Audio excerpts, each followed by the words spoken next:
Hello everyone, welcome to WebTech Tutorials. Today's tutorial is about how to measure distance on Google Map. Before moving on, if you have not subscribed to our channel, hit the subscribe button to WebTech Tutorials for our helpful web tutorials and videos. Moving on to today's topic, if you want to know the distance between your location and the destination on Google Map, we will show you how to find that out in this video, so do watch our video till the end. First of all, open your Google Map application and then you have to go in the search box and enter a location destination that you want to travel to.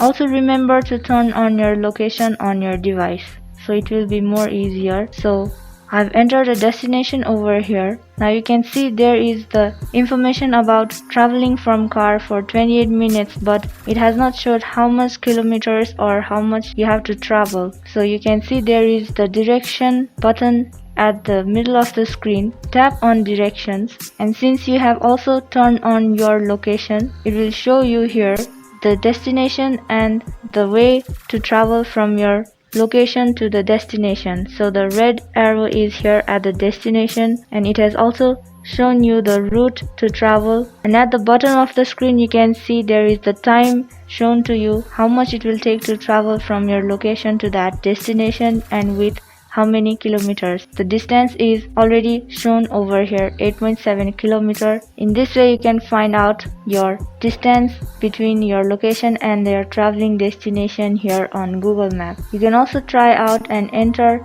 another destination and find out over here. So here you go, this another new location I have entered. From my location to that destination it is 5.9 kilometers. So if you travel by car it takes 18 minutes, and if you prefer to walk, you see it takes 1 hour 9 minutes like this. You can also view various ways to travel by bus, by car or by walking. Therefore it takes 5.4 kilometers from your location. In this way you can find out and measure distance between your location and the destination in Google Maps. I hope this video was helpful to you guys in learning how to find out the distance between your location and destination on Google Maps. Thank you for watching our video till the end. Do like and subscribe to our channel WebTech Tutorials. Also hit the bell icon for more upcoming tutorials and videos. If you have any comments or questions for us, you can mention them to us in the comment section below.